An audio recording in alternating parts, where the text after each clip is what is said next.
Ciao!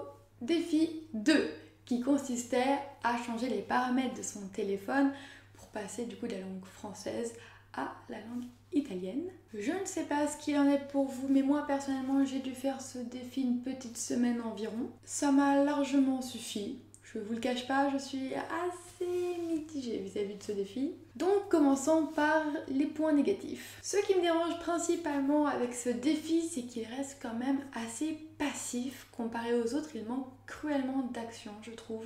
Voilà, on fait pas de petites recherches, on galère pas à prononcer tel ou tel mot. Je trouve qu'on le subit plus qu'autre chose, malheureusement. Subir, oui, j'ai fait exprès de choisir ce mot. On en vient à mon deuxième point, négatif, lui aussi.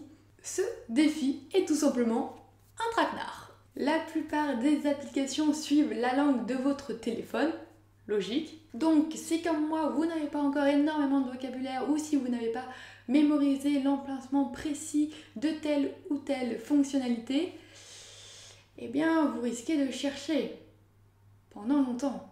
Ou alors de tomber dessus par hasard, ou tout simplement, c'est l'option que j'ai le plus privilégiée, de repasser en français pendant quelques instants, histoire de faire ce qu'on avait à faire. Et un autre petit point négatif, mais peut-être que celui-là ne concerne que mon téléphone, je ne sais pas. C'est évident, j'ai souvent besoin de traduire des choses, notamment en italien. Or, mon téléphone considère que comme il est en italien, il n'y a pas forcément besoin de traduire, que je parle déjà italien. Et du coup, la traduction se fait de manière beaucoup moins fluide, rapide et pratique qu'avant. J'espère être claire dans ce que je raconte. Bon, il y a quand même un point positif dans tout ça, c'est qu'on apprend du vocabulaire. On se rend compte que telle ou telle chose, eh bien, elle s'écrit comme ça ou elle se dit comme ça. Après, je pense pour la mémoriser, il faut quand même la voir et la revoir plusieurs fois pour que ça rentre. Donc, je pense que je vais remplacer ce défi pour le prochain challenge.